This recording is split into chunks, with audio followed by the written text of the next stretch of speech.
Mon Seigneur n'interdit que les actes indécents, tant apparents que secrets, de même que le péché, l'agression injustifiée, le fait de lui associer ce au sujet de quoi il n'a révélé aucune preuve, et de dire sur lui ce que vous ne savez pas. À chaque communauté, il y a un terme, et lorsque vient leur terme, elles ne peuvent le retarder d'une heure, ni le hâter. يا بني آدم إما يأتينكم رسل منكم يقصون عليكم آياتي فمن اتقى وأصلح فلا خوف عليهم ولا هم يحزنون والذين كذبوا بآياتنا واستكبروا عنها أولئك أصحاب النار هم فيها خالدون. Ô enfants d'Adam, si des messagers vous viennent pour vous transmettre mes signes, alors ceux qui s'abstiennent de faire le mal et s'amendent n'auront rien à craindre et ne seront point affligés. Mais ceux qui rejettent nos signes et s'en détournent avec arrogance, ceux-là sont les habitants du feu, et ils y demeureront éternellement. فمن أظلم ممن افترى على الله كذبا أو كذب بآياته أولئك ينالهم نصيبهم من الكتاب حتى إذا جاءتهم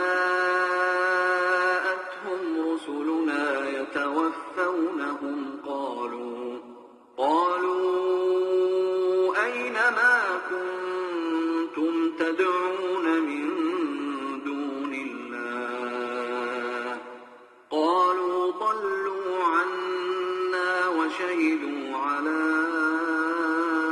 أنفسهم أنهم كانوا كافرين.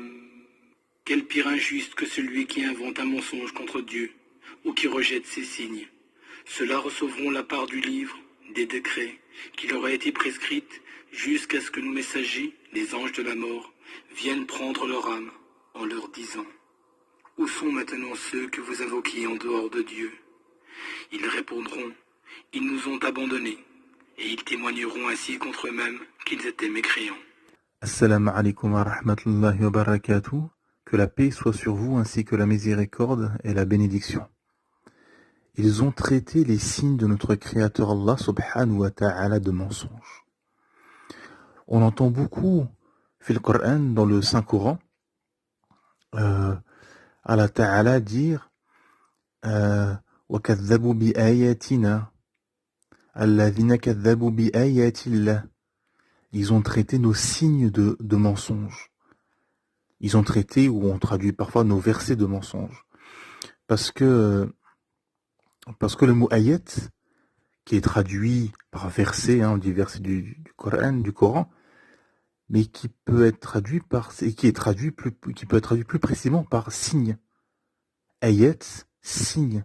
Chaque verset qu'Allah subhanahu wa ta'ala a révélé a descendu des 7 cieux via l'ange Gabriel au prophète Mohammed sallallahu alayhi wa sallam, qui a transmis cette parole divine au dernier messager, le sceau de la prophétie qui a clôturé la prophétie, qui est le dernier prophète, et il n'y aura plus de prophète après le prophète Mohammed sallallahu alayhi wa sallam, et qui a été envoyé pour toute l'humanité, pour l'univers, comme miséricorde et bonne annonce. Car l'islam n'est pas réservé aux Arabes ou une tribu ou une partie du monde, mais pour l'humanité. L'islam est la religion de notre Créateur Allah subhanahu wa ta'ala, qui l'a révélé et qui a révélé sa dernière législation, le Coran, le Saint-Coran, accompagné de la sunna prophétique, pour l'humanité comme miséricorde et bonne annonce, et pour bien se guider. Et dans chaque verset qu'Allah ta'ala nous a révélé, dans chaque ayat, il y a un signe. Chaque ayat, chaque verset en fait est un signe qui est une guidée pour l'humain, subhanallah al-azim. Chaque signe.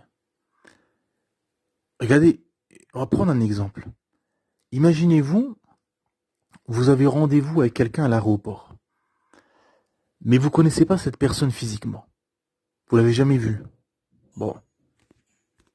Et cette personne vous décrit comment elle sera. Hein, on voit beaucoup parfois dans les aéroports les gens qui ont des pancartes ou des panneaux, etc.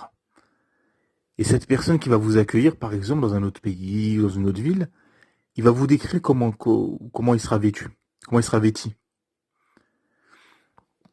Il va vous dire, voilà, je serai habillé comme ceci, je serai à côté de, voilà, par exemple, je serai en blanc, je serai à côté d'un camion qui sera noir, j'aurai, tu vas me reconnaître, j'aurai un chapeau, une chahchia, quelque chose sur la tête, etc. Et vous arrivez dans l'aéroport, par exemple, vous êtes fatigué, vous êtes, voilà, le voyage, etc., tout ça, et vous êtes dans la foule, il y a 50, 70, 80, 100 personnes, vous êtes au milieu de tout ça et vous cherchez votre signe, justement. Et vous êtes comme un voyageur.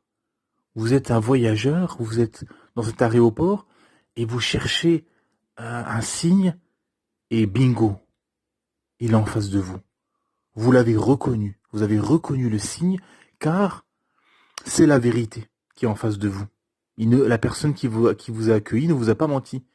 Il vous a dit qu'il sera habillé comme ceci, qu'il aura telle couleur de vêtements, qu'il sera à côté de tel véhicule et que ce véhicule aura telle couleur. Et bingo, vous le voyez et vous l'avez reconnu. Ah ben, en quelque sorte, c'est ce que Allah subhanahu wa ta'ala nous donne justement comme signe.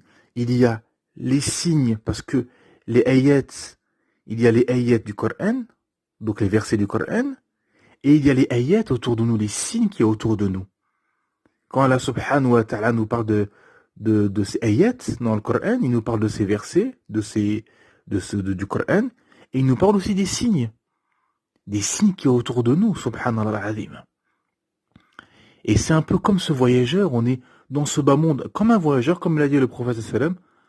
Il a dit, je suis qu'un voyageur, hein, nous sommes que des voyageurs dans ce bas monde, et on cherche des signes, on cherche à se guider, justement.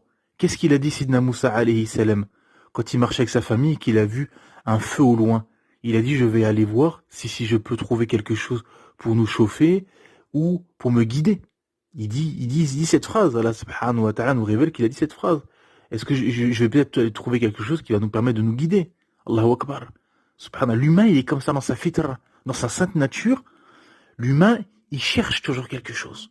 Regardez les gens qui sont égarés, qui sont loin de l'islam, ils sont dans la recherche. Dans la recherche de la vérité, dans la recherche de quelque chose, dans la recherche du but, du pourquoi, du comment. Pourquoi ils existent, pourquoi ils se lèvent le matin, pourquoi ils vont travailler, pourquoi ils se lancent dans des projets, etc. Et Allah subhanahu wa ta'ala, nous donne des signes, nous montre des signes partout. Et nous l'explique. Nous donne des paraboles et nous explique dans sa parole, dans le Coran.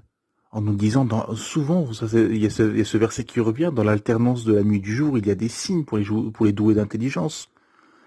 Nuit, jour, vous vous rendez compte? C'est un miracle avec 2 solstices, un solstice en hiver, un solstice en été, et vous avez une horloge cosmique, visible jour et nuit. Allahu Akbar. Subhanallah al-Azim. Les forêts, les océans, les déserts, l'univers, les planètes, le corps humain.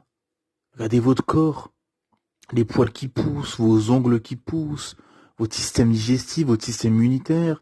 On a un système, on a un processus de vieillissement programmé. Subhanallah al-Azim. Tout ça, ce sont des signes. L'être humain ne peut pas se défausser. C'est pour ça qu'Allah subhanahu wa ta'ala nous dit dans Surat Al-An'am, justement, Allah ta'ala nous dit, et il ne leur vient aucun des signes d'entre les signes de leur Seigneur sans qu'ils ne s'en détournent. Ils traitent de mensonge la vérité quand celle-ci leur vient, mais ils vont avoir des nouvelles de ce dont ils se moquent. Subhanallah. Surat 6, versets 4 et 5. Et on voit justement que, et les savants, al-ulama, les savants nous disent que plus tu seras connecté avec ton Créateur Allah subhanahu wa ta'ala, plus tu vas cheminer, plus tu vas faire des actes d'adoration surérogatoires, tu vas cheminer vers ton Créateur Allah subhanahu wa ta'ala, plus Allah subhanahu wa ta'ala te donnera le discernement, te fera de toi quelqu'un de clairvoyant, et tu verras les choses, tu comprendras les choses et tu verras les choses dans ce bas monde que la plupart des gens ne captent pas, ne comprennent pas, subhanallah. La plupart des choses, la plupart des gens qui ne captent pas les choses, toi, Allah subhanahu wa ta'ala va te permettre justement de capter ce bas monde, d'être clairvoyant, excusez-moi, d'être clairvoyant, d'être, d'avoir el-furqan, justement, d'avoir ce discernement et de pouvoir discerner les choses, subhanallah azim, comme ce qui arrivait à des grands ulama. On a cette histoire avec Abdullah ibn Abbas radhiyallahu anhu, qui était avec ses Tulbul Ilm, ses étudiants en sciences, et un homme qui était venu lui a dit: oh shir, quelqu'un qui a tué, est-ce qu'il a la miséricorde d'Allah? Il lui a dit non. Et quelques jours plus tard, un autre homme vient et il lui pose la même question: oh shir, est-ce qu'un homme qui a tué, est-ce qu'il peut avoir la miséricorde d'Allah? Il lui dit na'am. Il lui dit bien sûr, tu peux avoir la rahmat Allah ta'ala. Et il est parti. Et c'est Tulbul Ilm, ses étudiants en sciences, lui ont demandé: oh shir, pourquoi tu as donné une fatwa et l'autre une autre fatwa différente? Il a dit: parce que le premier, il voulait tuer. Il n'avait pas commis d'acte encore, mais il voulait tuer. Donc je lui ai fermé toutes les portes. Et l'autre, par contre, il avait fait l'acte. Il avait tué. Donc je lui ai dit bien évidemment qu'Allah Ta'ala est Ar-Rahman Ar-Rahim, le tout miséricordieux, le très miséricordieux, et Allah Ta'ala pardonne. Et Allah Ta'ala est pardonneur, et clément, et miséricordieux. Et ces étudiants en sciences lui ont demandé: mais comment as-tu su, comment as-tu vu? Et il leur a dit: dans le visage. Dans le visage, l'attitude, etc. Les grands ulama, les grands savants, ils distinguent ça. Dans ton attitude, dans ton visage, dans tes mimiques, dans tout ça, Allah subhanahu wa ta'ala leur a donné un discernement et une clairvoyance, subhanallah. Et plus tu es connecté avec ton Créateur Allah ta'ala, plus tu chemines, plus tu vas avoir ce discernement, cette clairvoyance, incha'Allah bi'idnillah. Et donc, c'est ça qu'il faut comprendre, c'est que les gens justement qui traitent de mensonges, qui traitent les signes d'Allah subhanahu wa ta'ala, pourquoi Allah ta'ala leur promet une grande punition? Parce que justement, ils ont refusé l'évidence. C'est comme cet exemple-là. Vous êtes à l'aéroport, vous cherchez la personne et vous la trouvez et vous vous détournez. Vous dites non, c'est pas lui. Allah ta'ala descend ses signes et vous dites non, je n'accepte pas, je ne veux pas de tes signes. Tu refuses les signes de ton Seigneur Allah subhanahu wa ta'ala, tu refuses la parole de ton Seigneur Allah subhanahu wa ta'ala, et tu refuses de te soumettre à ton Créateur. Et tu te détournes des signes, et tu les vois jour et nuit, en ouvrant les yeux, en voyant les cieux et la terre, l'alternance de la nuit et du jour, ton corps, ton système immunitaire, ton processus de vieillissement programmé, les arbres, les fruits et les légumes qui poussent, les poissons dans la mer, les mollusques dans la terre, les mammifères et les animaux sur la terre, et les oiseaux dans le ciel, tu vois tout ça et tu te détournes. Tu dis non, je n'y crois pas. Je ne veux pas croire à ça. Tu refuses. Tu te refuses et tu te condamnes toi-même. C'est pour ça qu'Allah subhanahu wa ta'ala nous dit dans Surat Yunus, la Surat 10, Jonas, verset 17, Allah ta'ala nous dit: qui est plus injuste que celui qui invente un mensonge contre Allah ou qui traite de mensonge ces versets, le Coran, vraiment les criminels ne réussissent pas. Subhanallah. Car Allah subhanahu wa ta'ala est juste. Allah subhanahu wa ta'ala est juste et Allah ta'ala nous envoie des signes. Partout il y a des signes autour de nous. Mais on ne capte pas tout. Subhanallah. Et quand tu es connecté, quand tu es concentré, quand tu es connecté avec Allah subhanahu wa ta'ala, tu comprends certaines choses. Tu comprends t'as cette capacité à comprendre certaines choses, subhanallah al-azim. Et plus tu te concentres et plus tu chemines vers ton Créateur Allah Ta'ala, tu vas voir et comprendre les signes de ton Créateur, subhanallah al-azim. Tu vas avoir quelque chose qui est presque inexplicable, subhanallah. C'est-à-dire que tout dans les projets que tu vas avoir dans ta vie de tous les jours, dans ta vie de tous les jours au quotidien, tu vas voir des choses, entendre des choses, il va se passer des scènes, des événements, et tu les verras comme des signes. Tu les comprendras. Ce sera entre toi et Allah subhanahu wa ta'ala. Tu comprendras certaines choses, subhanallah azim. Et les gens qui ont une connexion avec Allah Ta'ala peuvent comprendre ce que je dis là. C'est-à-dire que plus comment dire, plus tu es lié avec ton Créateur, tu es lié avec sa parole, avec le Coran, et plus Allah Ta'ala te donne des solutions. Allah Ta'ala te donne des signes, t'envoie des signes. Et les signes sont partout. Pour tout humain, pour n'importe quel être humain, pour la masse des gens, Allah Ta'ala a donné des signes visibles, simples. Allah Ta'ala nous dit أعوذ بالله من الشيطان الرجيم أفلا ينظرون إلى الإبل كيف خلقت وإلى السماء كيف رفعت وإلى الجبال كيف نصبت وإلى الأرض كيف سطحت فذكر إنما أنت مذكر. Traduction dans le sens, ne considèrent-ils donc pas les chameaux comment ils ont été créés? Allahu Akbar.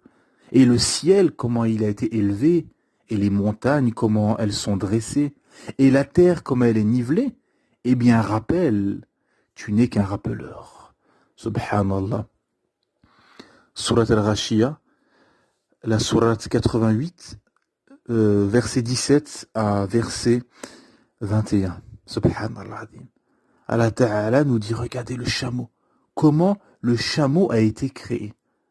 Regardez le chameau. Ses sabots, ses cils qui sont assez épais pour que le sable du désert ne rentre pas dans ses yeux et ne le gêne pas. Il est parfait pour les milieux désertiques, subhanallah. Les chercheurs nous disent que le chameau a été créé parfaitement pour le milieu désertique, aride, etc. Subhanallah. Donc juste ça, juste un animal, une créature d'Allah Ta'ala, regardez les miracles qu'il peut y avoir dedans, subhanallah. Et le ciel, les montagnes, la terre, Allah Ta'ala nous invite à la méditation, à comprendre et à regarder autour de nous, à se dire quand même, ça n'a pas été créé en vain. Tout ceci n'a pas été créé en vain, subhanallah azim. Ce à quoi cette société appelle. Car nous sommes ici en Occident dans des sociétés athées matérialistes qui ont érigé les passions au rang de divinité. Wal'iyadu billah. Et qui ont fait des sociétés finalement sans but et sans sens. Et ceci est une impasse intellectuelle et spirituelle. Car dans ce bas monde, tout a un but. Vous allez travailler.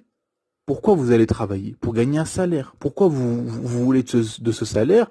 Pour payer vos factures, faire vos courses, payer votre plein d'essence, etc. Vous habiller, etc., etc. Payer votre loyer, les factures, etc. Pourquoi vous vous accouplez? Pour fonder une famille, faire des enfants, etc. Pourquoi vous allez mettre un plein d'essence? Pour pouvoir rouler, circuler avec votre véhicule. Pourquoi vous allez faire les courses? Vous allez au magasin faire des courses pour vous nourrir, parce que si vous mangez pas, vous risquez sans doute de mourir. Pourquoi? Donc chaque chose que l'humain fait, subhanallah, dans ce bas monde, il y a un but. Il y a un but. Personne ne fait quelque chose sans but et sans sens. Personne ne le fait dans ce bas monde. Personne. Il y a personne qui va travailler pour rien. Sans sou, pour aucun salaire, pour aucune raison, pour voilà. Les bénévoles ou quoi seraient dans les associations, il y a un but. Ils sont pas rémunérés, mais il y a un but. C'est pour aider, c'est pour faire du bien, c'est pour voilà, rendre service, etc. Et personne ne fait un travail. On vous met dans une montagne, on vous dit casser les cailloux toute la journée, du matin au soir, sans but, sans sens. Ça ne produit rien, vous gagnez aucun salaire, etc. Personne ne doit faire ça. Personne qui est rationnel et qui a la raison ne fera ceci. Comprenez? Et tout le monde, tout être humain, athée ou croyant, fait, quand il se réveille le matin, il va faire quelque chose pour un but. Il y a un but derrière. Aller travailler, aller faire des papiers, aller faire des courses, aller mettre le plein d'essence, peu importe. Il y a un but derrière, il y a une raison rationnelle, voilà. C'est-à-dire chaque acte que va faire l'humain, il y a une raison rationnelle derrière. Bon. Mais l'humain, dans sa vie entière, dans son entièreté, elle n'a aucun sens.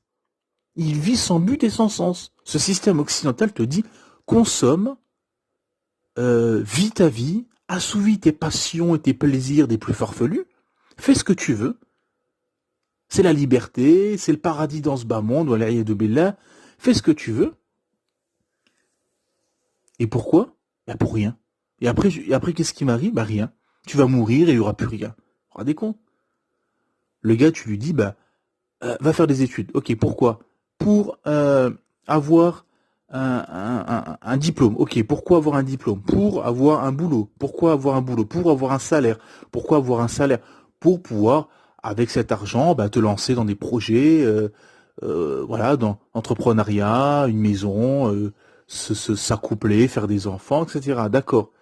Et après, c'est la retraite. Et après la retraite, tu vas vieillir et après, tu vas mourir. Et après, rideau, il n'y a plus rien. Ce que dit le système occidental. Hein. Voilà. Donc c'est une impasse intellectuelle et spirituelle. Donc la personne, elle va avoir une vie, et c'est factuel. Regardez les pays qui ont le taux de dépression et de suicide le plus élevé au monde, c'est les pays athées. C'est les pays occidentaux.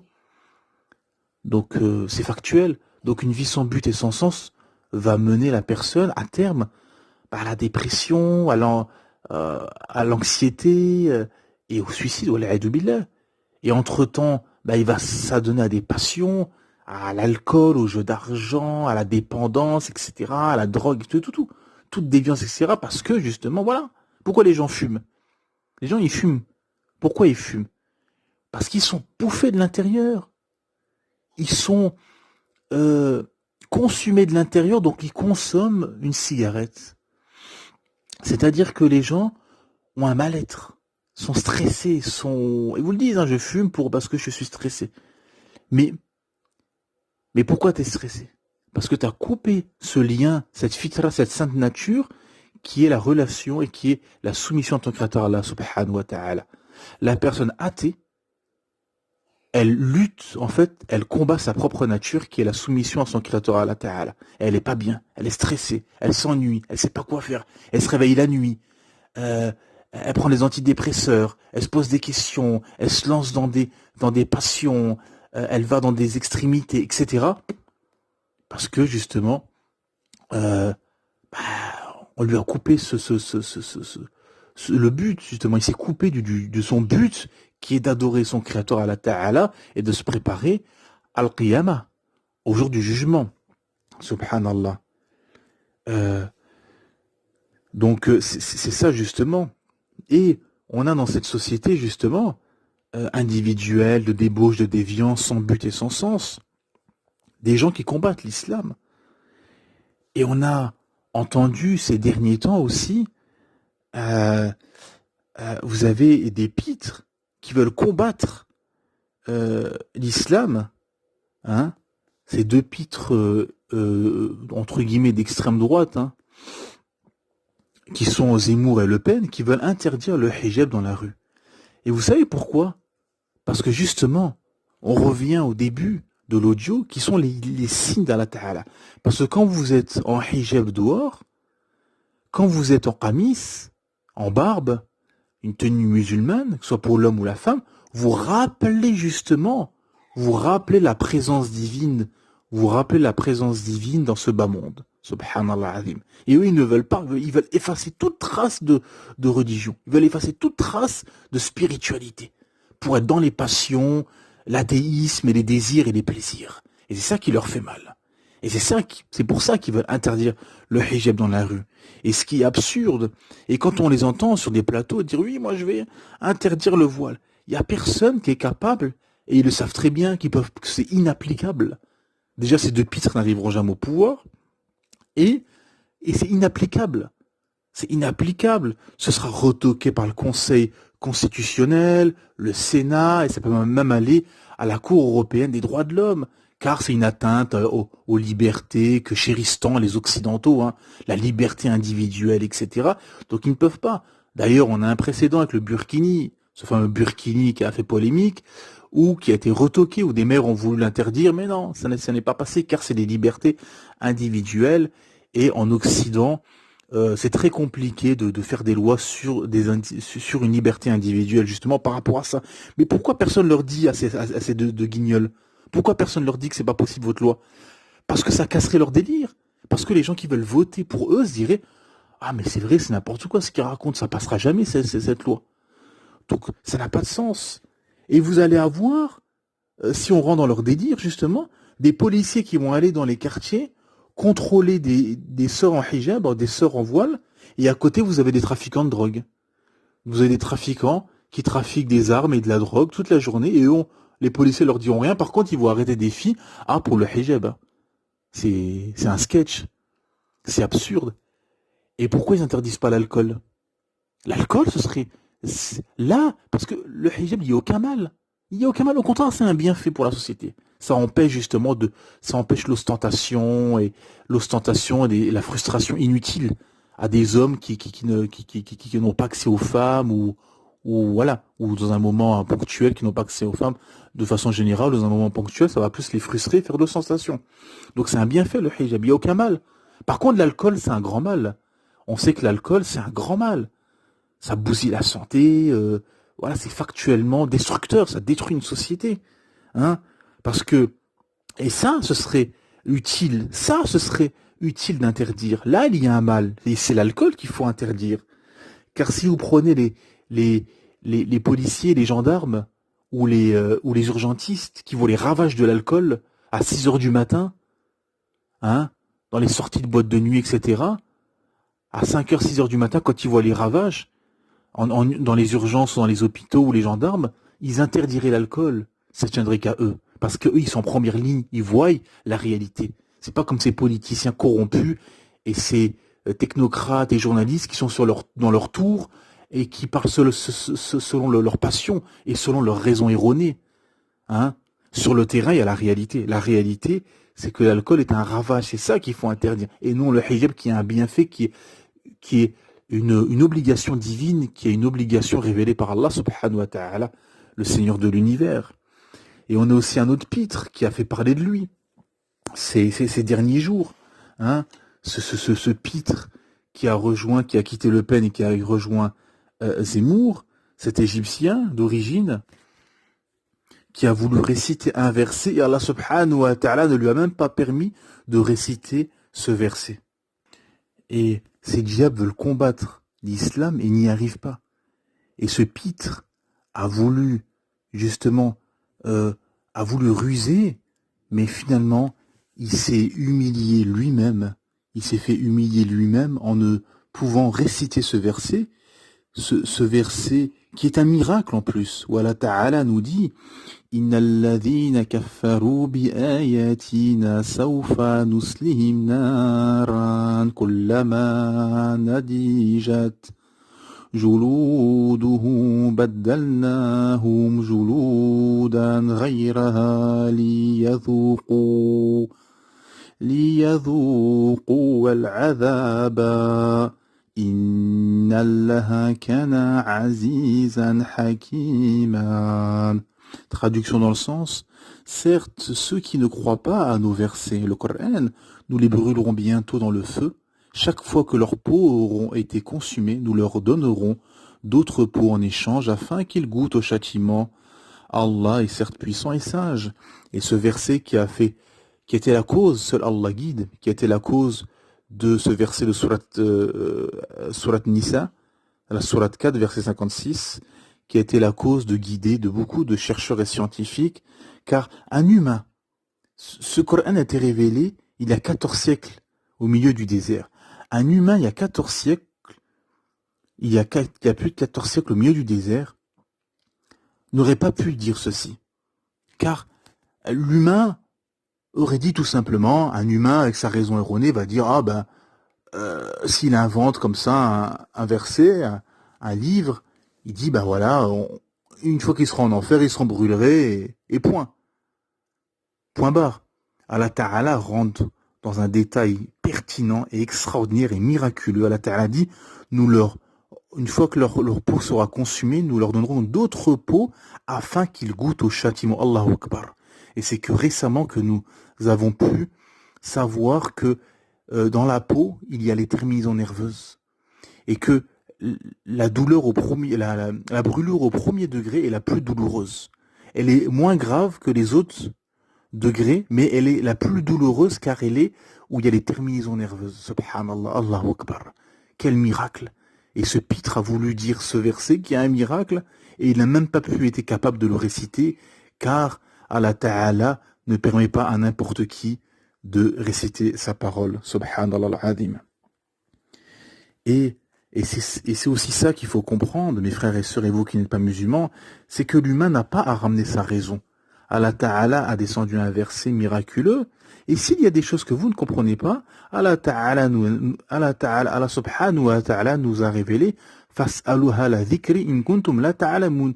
Si vous ne savez pas, demandez aux gens du dhikr, aux gens du rappel, c'est-à-dire à l'ulama, les savants. Subhanallah. C'est ça qu'il faut comprendre. Et quand les gens, justement, vous défient, vous disent, oui, mais moi je n'y crois pas, etc., posez leur question, qui a créé les cieux et la terre? Et tout ceci. Et là, il y aura silence radio. Personne ne peut répondre à ceci. Il n'y a qu'Allah Ta'ala lui-même qui répond à l'interrogation que l'humain ne s'est même pas encore posée. Il te dit directement que c'est lui, c'est Allah Ta'ala qui a tout créé, qui a créé les cieux et la terre et qui t'a donné des signes partout pour que tu crois en lui et qui t'a envoyé des prophètes comme guide et des législations. Et pour nous, donc la dernière législation, le Coran, comme guide pour l'humanité. Et je vais finir avec cette histoire où Pharaon, il avait eu justement l'information qu'un enfant allait venir et allait détrôner son royaume, en quelque sorte. En gros, le prophète Moïse, Moussa alayhi salam. Et il s'est dit, je vais tuer tous les garçons. Et ses conseils lui ont dit, tu tues tous les garçons des Bani Israël, des enfants d'Israël, il n'y aura plus d'esclaves. Il n'y aura plus d'esclaves pour travailler pour nous et pour construire nos pyramides, etc. et tout. Donc, qu'est-ce qu'il a fait? Il a dit, je tuerai une année et une année, je les épargnerai. Et Allah Ta'ala a envoyé Moïse l'année où il tuait justement, où il tuait les enfants. Et Allah Ta'ala révéla à la mère de Moïse, quand tu craindras pour ton fils, tu le jetteras dans les flots. Subhanallah al-Azim. Et c'est ce qu'elle a fait quand elle a craint pour son fils. Et Allah subhanahu wa ta'ala ne lui a pas demandé de ramener sa raison, il lui a juste ramené la solution à son problème. Subhanakallah wa bihamdik, shadu an la ilaha illa ant, astaghfiruka wa atubu ilayk.